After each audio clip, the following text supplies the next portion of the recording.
All right. Okay, so we're back to the crow quill.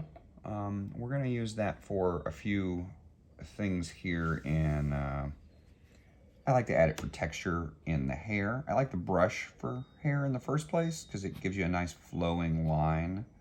But also a lot of the way this artist likes to draw his hair has these kind of quick, sharp, small lines.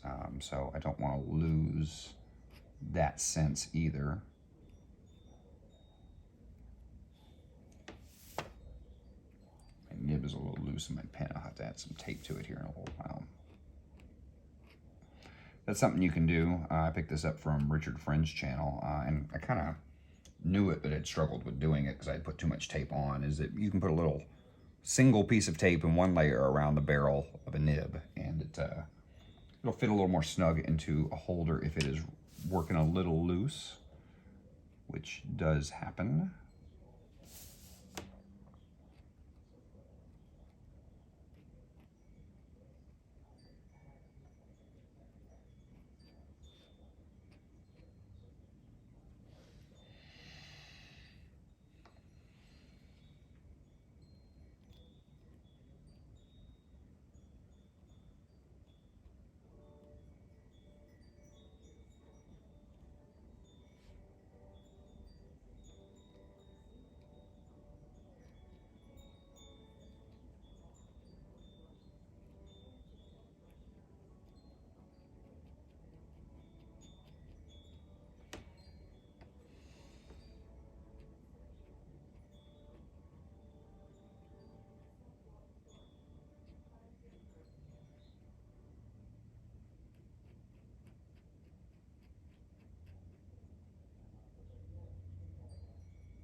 All right.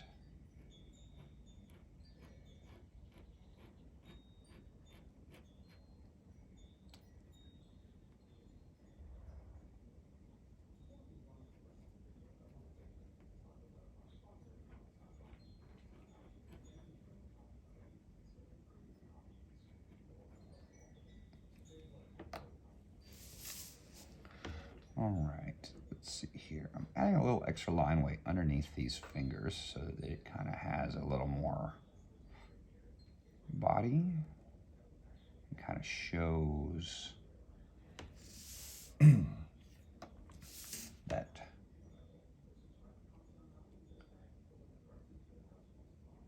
I guess sense of light is really the best way to put that.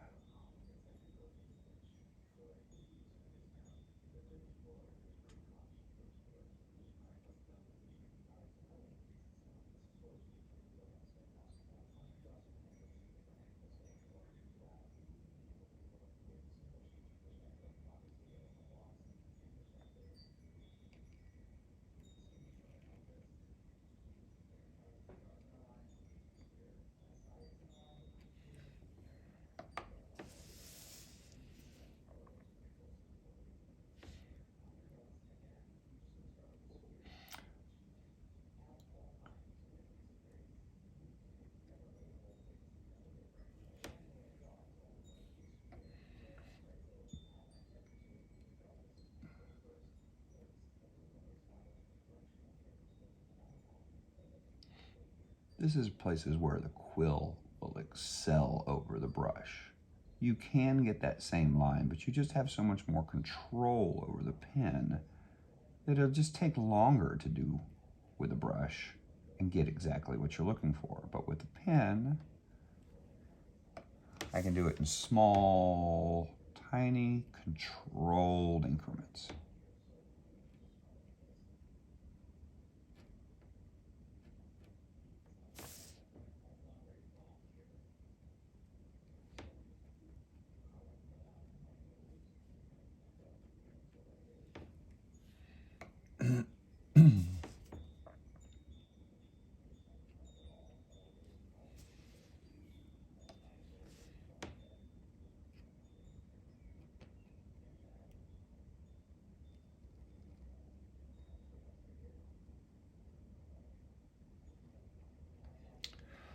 Pardon me. All right, here, let's see, we'll add a little more light weight under there.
I'm going to do a little bit of these smaller pieces in here.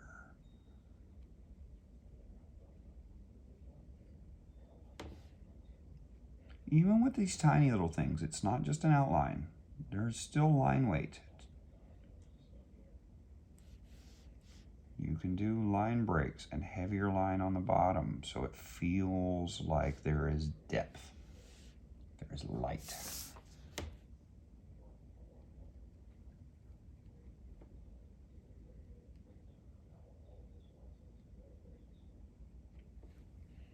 A great example here is this. Even with these little thin lines, you lay one line down, you lay another line down next to it, and you meet them at the point, and then you fill in between. And that is how you sculpt lines to look like they have some variety. Got my back door open so the dogs can enjoy the weather, and what they're enjoying is the squirrels. And if you can hear the squirrel, he's not enjoying it. But if you have to ever catch him, he stays on the top of the fence and tortures them, just like nature intended.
As I learn, as I get further along, I realize there's still lots to learn with every piece. And that's okay. I mean, that's exactly how you learn, right? As you do it a million times and you repeat until you get better at it. And then you see even more mistakes, so then you have a drive to get better at that. And so on and so forth, and in perpetuity. To be perfectly honest, if you let yourself, that can be daunting and overwhelming. And you have to just remember that it's just one piece at a time, one page at a time. Eventually you'll have to worry about deadlines and so on, but even then, you have to take your time and make it about one piece at a time.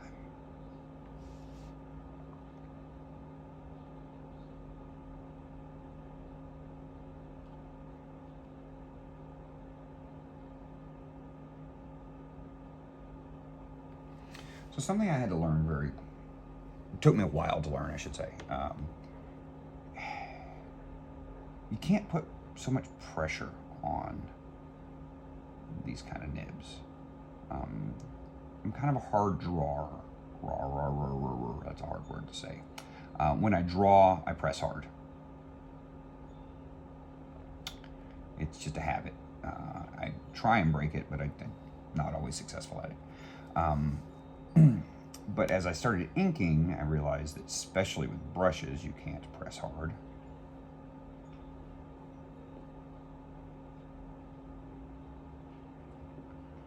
Because line weight variation is such a quicker change in a brush because of the bounce it has. I'm not real happy with that line. It turned out kind of wobbly. But with pen nib, you can't really press too hard either. They will make a mark even with light pressure. It's always better. I gotta clean that line up a little bit. It's always better to do a thinner line.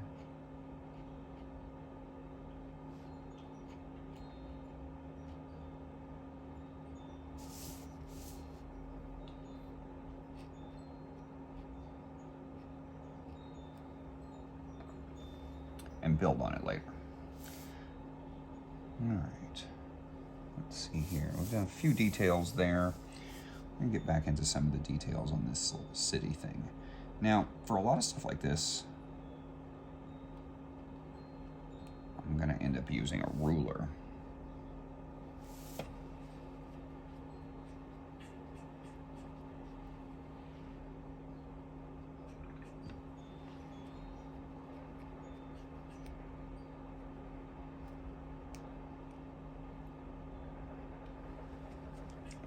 So here, let's grab our ruler, shall we? I like to use, I have a lot of expensive rulers actually, but I tend to use a cheap plastic one that has a beveled edge, and I turn the edge upside down so it sits up off the paper. Because if you don't, what'll end up happening is you'll smear. And you can see I did this with some white paint here, is that you get it down there and then you pull it away and then suddenly it just smears everywhere because it's touched down. Now you can take something like this and glue some pennies to it. I've seen people put business cards, things like that, just to lift it up some. That works. You'll also find rulers that have little beveled edges, and that's cool. But I find the clear one works best for me because I can see where I'm putting my line and it lifts it up off the edge. If this is still not enough, I can press on the other beveled edge and I've still got more space there. Or I can simply just, again, glue pennies or quarters or whatever it is I need to keep that there. All right, so let's get in here with some of these lines, shall we?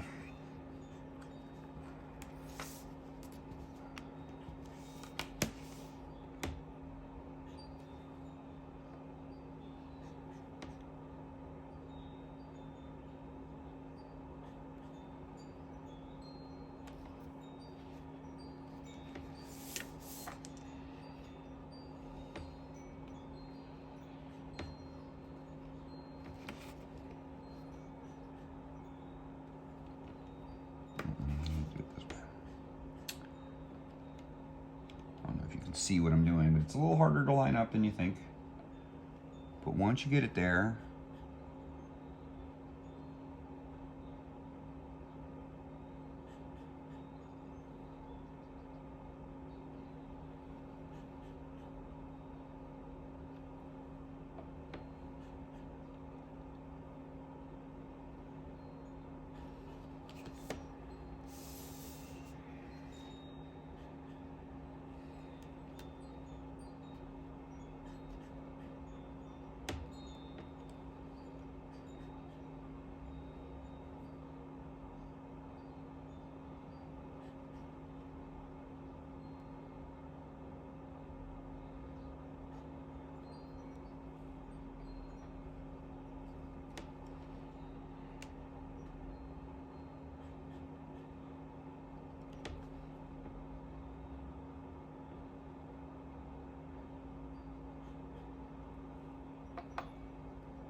all right, so you see there's ink on there.